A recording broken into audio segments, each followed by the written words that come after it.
everyone, and welcome to another episode of Under SF Curiosity. I'm Becca. And I'm Sam. As we explained last week, this season's theme is curiosity. All season long, we will be looking into a variety of topics important to San Francisco residents. Today, we are curious about the Arab community and what type of challenges they face in the Bay Area, from the heightened anti-immigrant sentiment that led to the Muslim ban to college students facing repression from Palestinian activism on campus. Here at Under SF, we are curious about this topic, and Sam had the opportunity to talk with someone at the Arab Resource and Organizing Center, or AROC. For those of you that don't know, AROC is a San Francisco-based grassroots organization working to empower the Arab community. Yes, Becca. I actually had the pleasure of interviewing Lara Kiswani, the executive director of AROC, to learn more about the organization, what they do, and some ways we can get involved. Let's take a look. Thank you so much for having us. We're excited to be here at the Arab Resource and Organizing Center. So tell me your name and what's your role here in this organization? My name is Lara Kiswani, and I'm the executive director of AROC, the Arab Resource and Organizing Center. So tell me a little bit more about yourself and what you do here as a director in this organization. So as the director, I help coordinate and supervise all the staff and programs. We're a service advocacy and organizing organization, so we have a lot of moving parts, and my role is to make sure that the organization has all its moving parts in order. Mm-hmm. In terms of your political vision, what other vision do you have for this organization? Our vision actually is for liberated Arab communities living in dignity from here to our homelands. So we organize here in the Bay Area, we organize Arabs and Muslims, and we organize towards the liberation of Arab people, but that doesn't necessarily mean we understand ourselves only as doing work locally in the Bay. We see ourselves as part of an international community, so the work we do here directly contributes to the work, to the struggles and the movements of our people globally. So what are the resources that you provide to Arab or like anyone in particular who needs help? We provide direct services, specifically around legal issues. So we have lawyers who provide free to low-cost immigration services for low-income Arab and Muslim immigrants. So if they need a legal service or need to apply for any type of immigration status, we support with that. But we also provide information and train people on what their rights are. Whether you're undocumented, an immigrant, an activist, you have rights around law enforcement, and you have rights in this particular political moment against political repression as well. The Muslim ban came down last year. We weren't expecting that. We provided legal services for years, particularly around immigration. This was the first time something of this sort actually impacted our community so quickly. An executive order came down the pipe, and suddenly people in midair were being told they can't actually enter the country that they were planning on entering. Families were being ripped apart as we were standing there reading the news. And so we immediately organized the SFO shutdown. So we showed up at the airport, we mobilized thousands of people with our Bay Resistance Network and our natural allies and partners. Let them go. Let them.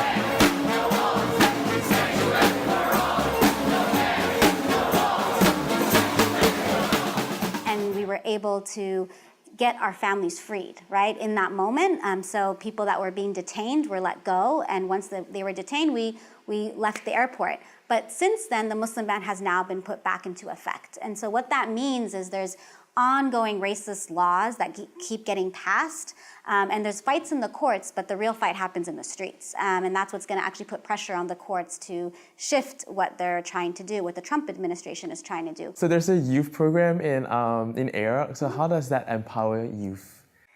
Yeah, so we're a membership-based organization, and our members lead our organizing efforts. And one of our arms is a youth program called AYO, Arab Youth Organizing.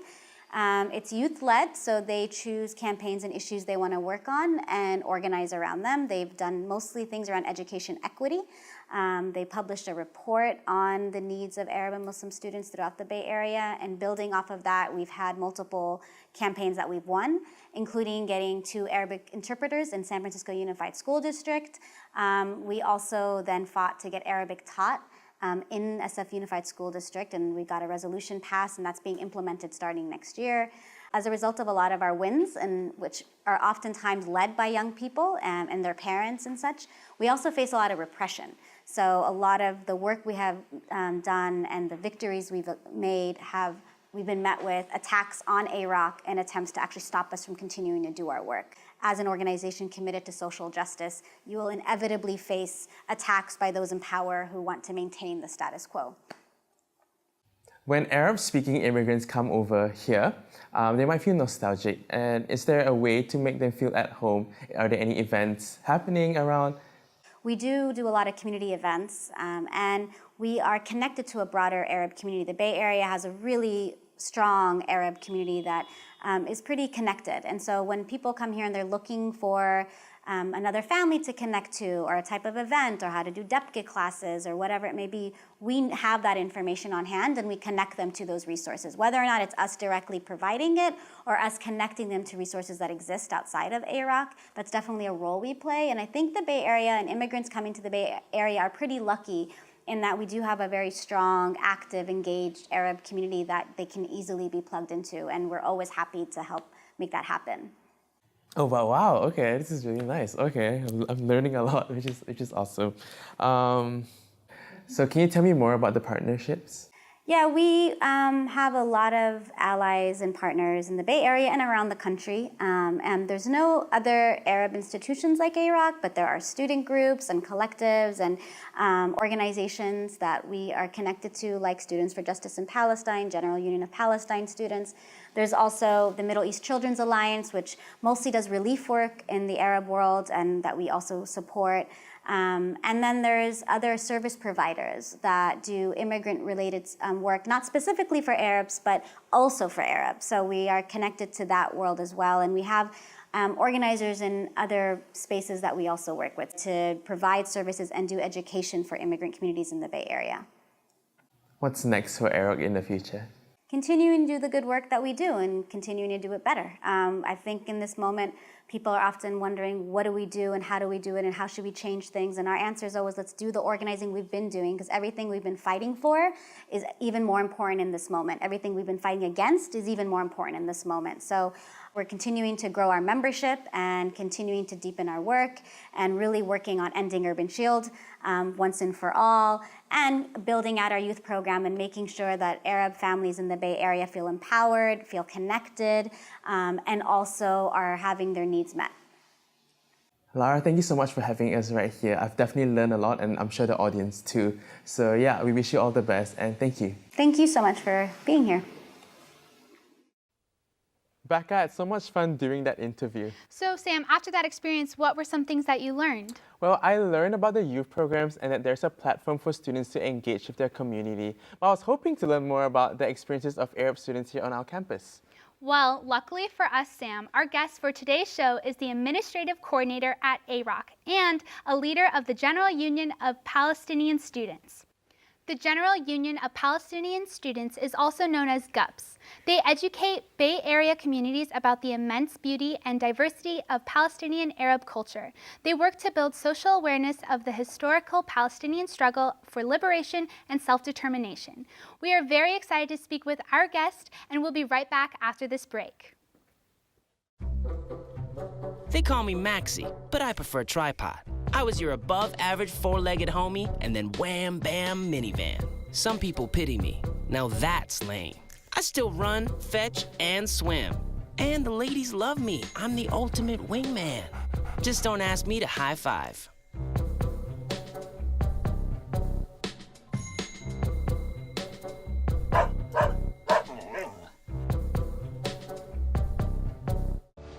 This year, patriotism shouldn't just be about pride of country. It should be about love. Remember that to love America is to love all Americans, because love has no labels.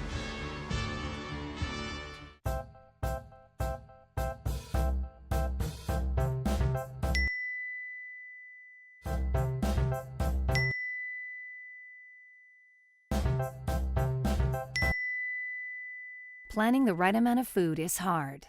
The Guestimator makes it easy. Just tell it who's coming and what's for dinner. Then it tells you how much to make. And yes, it even plans for leftovers. Try it at SaveTheFood.com. This is the moment I knew. His future had no boundaries. There are some moments only the forest can inspire. Find yours at discovertheforest.org. Maria, so how's work? It was fourth period biology. Our students just weren't getting how easily viruses spread. So Miss Bell and I had them role play a zombie virus outbreak. By the time they had all learned the lesson, all the living were dead. Hey, how's your job going? That big sales meeting I planned? Next year, I might get to go. Cool.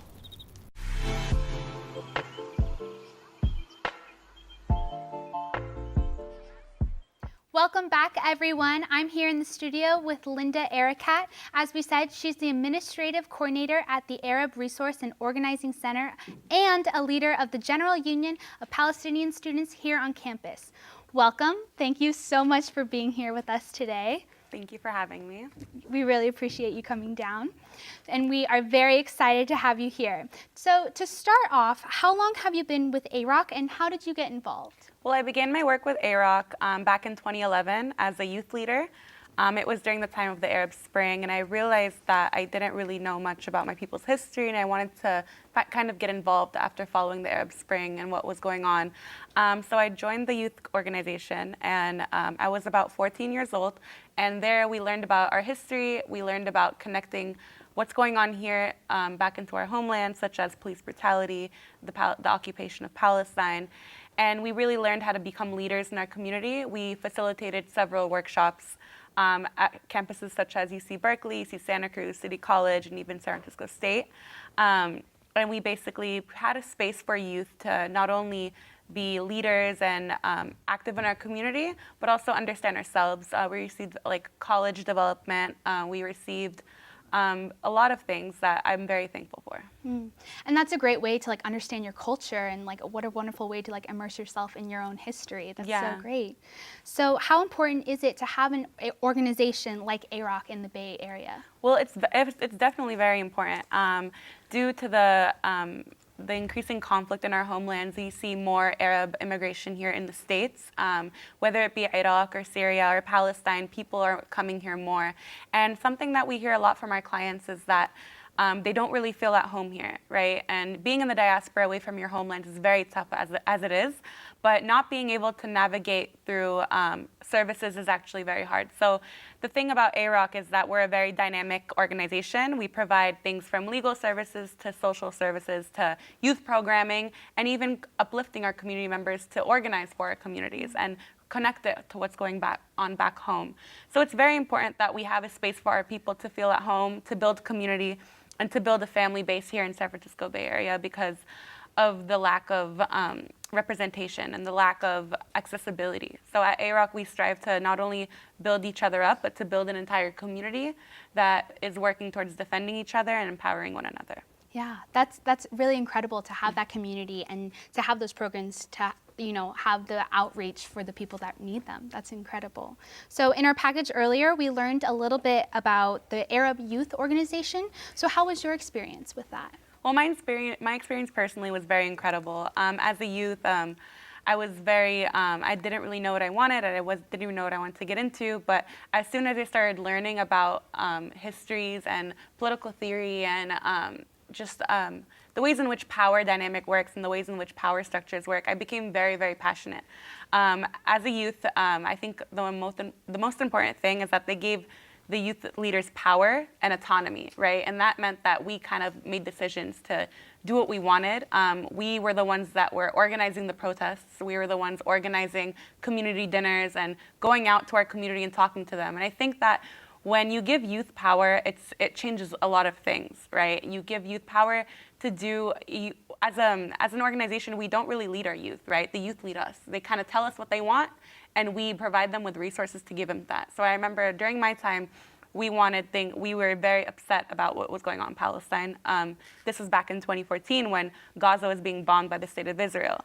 And we decided that we wanted to do more than protest. So we actually initiated a campaign to block the boat from docking in Oakland through advocacy and talking to the longshoremen and explaining to them what was going on. So I think that as youth, we had a lot of victories and we had a lot of inspiration to keep doing what we were doing. And I think that this kind of enabled us to be leaders in our community until now. It sounds like you're doing like really big, important things. So it's really cool to like grow up with that and being so involved in like these political, incredible movements. You know, that's amazing. So let's talk a little bit about GUPS, the organization here on campus. When was it established? GUPS was established back in 1978, and it came out of a larger transnational and global organization. Okay, cool. So we actually had the chance to talk to a few members from GUPS. Let's take a look.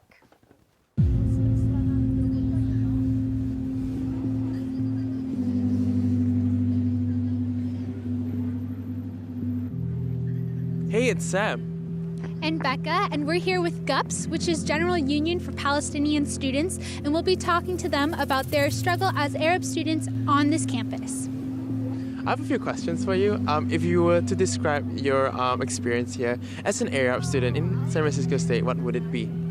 I would say it is complicated and tough because this university has proven a number of times that it doesn't really care about its Arab or Muslim students, specifically their Palestinian students. As an Arab student, I feel that it's pretty unwelcoming.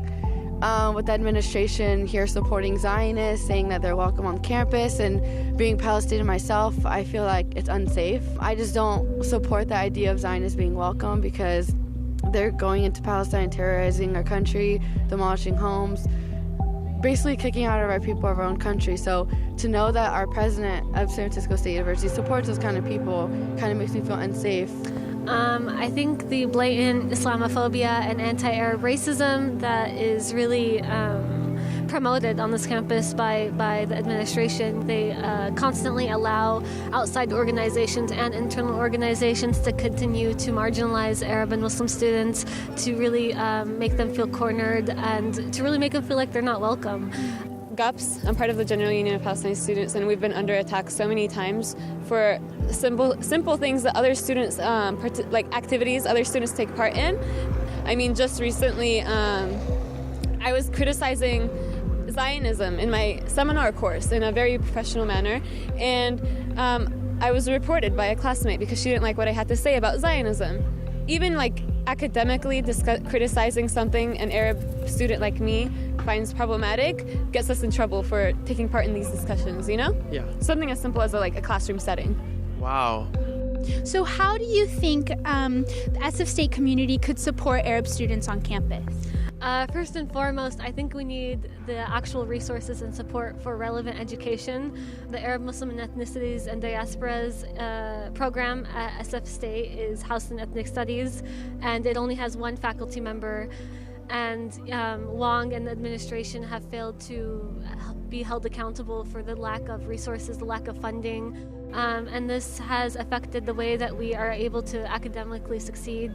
I think that we're always, able to push and keep going, but it does hold the trauma on this campus.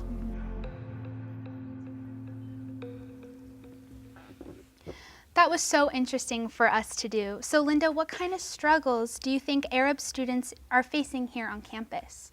Well, Arab students on campus face a variety of different struggles. On one end, you have the administration constantly punishing and criminalizing any type of Palestinian activism on campus. As a student leader, I've been active with GUPS since 2014, and I even remember my first week being here. Any type of event we do, any type of tabling we do is constantly repressed. It seems as though the university doesn't want Palestinian activism on campus. For example, what the university actually enabled to have an Israeli politician come to our campus to speak. And this was very problematic for us because this is a college campus. And not only are we a college campus, but we are a campus that has immense history and immense ties to social justice and raising awareness and educating each other. But I do not feel that bringing any type of politician from, especially the state of Israel or even the United States, should be enabled to be on campus. It seems as though we are constantly, in meetings, or we're constantly receiving really punitive emails that come off as passive aggressive. And it's really hard for us because, on one end, we are student organizers, but we are students as well. So having to toggle through administrative meetings, but also, pass our classes and be available in class is very unfortunate. Not only are we attacked by our own administration, we are attacked by outside organizations online, and also here on campus with the posters that were put up with our names on it. This is very unfortunate because this should not be the ways in which the campus works. We should be advocating to support all students regardless of race, ethnicity, or country of origin.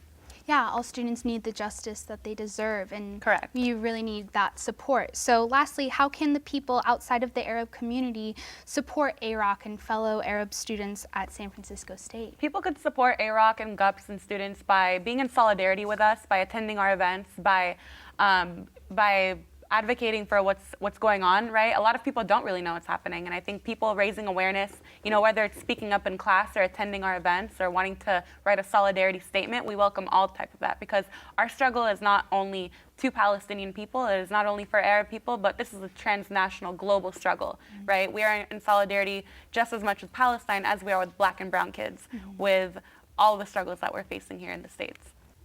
Well, Linda, thank you so much for being here. We can't thank you enough for being here today. Thank you for having me. It was so great to chat with you. Thank you. Next up, we have a special performance on set, so stick around. We'll be right back. See on page 4 that the projections need to be earthquake next Thursday. Seriously? Thursday? Can't do that.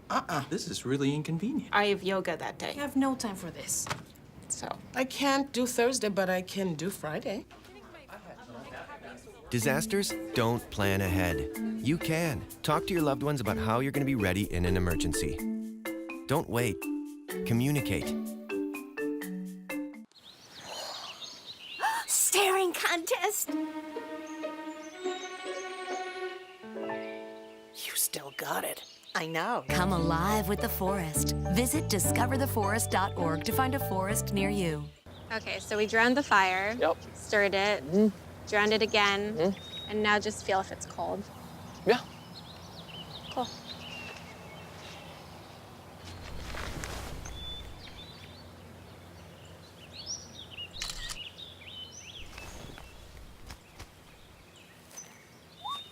Smokey just gave me a bear hug. I know. I already posted it. Most party fouls are pretty dumb. But if you decide to drink and drive underage, you could lose your license and your freedom. Underage drinking and driving, the ultimate party foul. They call me Prince like I'm royalty or something. But the places I've lived ain't no palaces. So I don't need grilled salmon or a new scratching post. Just give me a cardboard box and a can of tuna and we're good. You can even change my name. I'm cool being the kitty formerly known as Prince.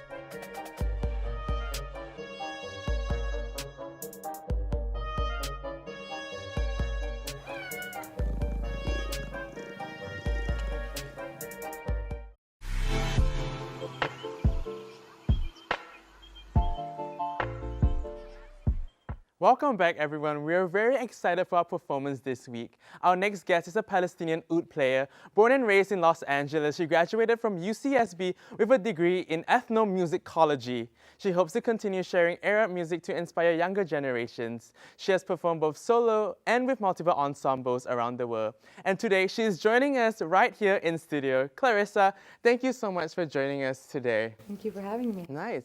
So, can you tell me a little bit more about your instrument? Yeah. So the oud is played all over the Middle East by a lot of different groups of people. I play Arabic music, and I guess a fun little fact is that this is the ancestral instrument of the European lute. So when the Europeans actually came to the Middle East, they're like, "What's that instrument?" And the Arabs were like, "It's called al-oud," and they're like, "Oh, the lute." And so that's how the lute became, actually. So that's the history of this instrument. Wow, such a rich history there. Nice. How long have you been playing oud? For 6 years now. Okay, nice. Awesome. Well, I can't wait for your performance. Thank you so much for joining us. Thank you for having me. I'm excited to play for you all.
Thank you, Clarissa. What a wonderful performance. That was so much fun. So Sam, I feel like we learned a lot this week about the Arab community and their experiences here at SF State, but what were your biggest takeaways? Well, I really liked how I learned from interviewing Lara at AROC. I love AROC's vision and how they really value their community members. How about you? I learned a lot from Linda about the Arab community on campus and ways to support it, and I've never seen or heard an oud before, so I thought that was so cool. Great! For all of you watching, Becca and I and all of us at Under SF hope you learned something new today too. Tune in next week when we uncover answers about a rising social issue in San Francisco. Sam and I will visit Open House, an affordable housing organization working to reduce isolation and empower LGBTQ+ seniors to improve their health, happiness, and financial security. You won't want to miss next week when we continue to follow our curiosity. We'll see you next week. Have a good one.